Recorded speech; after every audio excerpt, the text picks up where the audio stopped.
जय महाराष्ट्र मित्रांनो, महत्त्वाची बातमी। ग्रामीण भागातील अनेक शासकीय कामांना हातभार लावणाऱ्या अंगणवाडी सेविका आणि मदतनीस यांना 5,000 आणि 3,000 रुपये मानधन वाढ देण्याचा प्रस्ताव आता महिला विकास विभागाकडून वित्त विभागाला सादर करण्यात आला आहे। 12 ऑगस्टपासून राज्यातील अंगणवाडी सेविका आणि मदतनीस मुंबईमध्ये हुतात्मा चौकात आंदोलन करत आहेत। राज्यामध्ये 1,20,000 अंगणवाडी सेविका आहेत आणि 60,000 मदतनीस आहेत।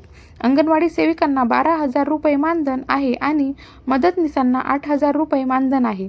त्यांच्या मानधनामध्ये वाढ व्हावी अशी गेली अनेक वर्षांपासून त्यांची मागणी आहे। अंगणवाडी सेविकांना आता 5,000 रुपये मानधन मिळणार का, याकडे सगळ्या अंगणवाडी सेविकांचे लक्ष लागलेले आहे। कारण अनेकदा आंदोलन करून देखील त्यांच्या मागण्या पूर्ण होत नाही आहे।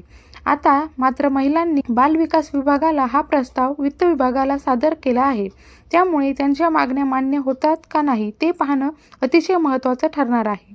5,000 रुपये मानधन वाढ त्यांना मिळते की नाही याकडे सध्या सगळ्या अंगणवाडी सेविकांचे आणि मदतनीसांचे लक्ष लागले आहे। मित्रांनो, ही झाली अंगणवाडी सेविका आणि मदतनीस यांच्या मानधन वाढीबाबतची महत्त्वपूर्ण असा अपडेट।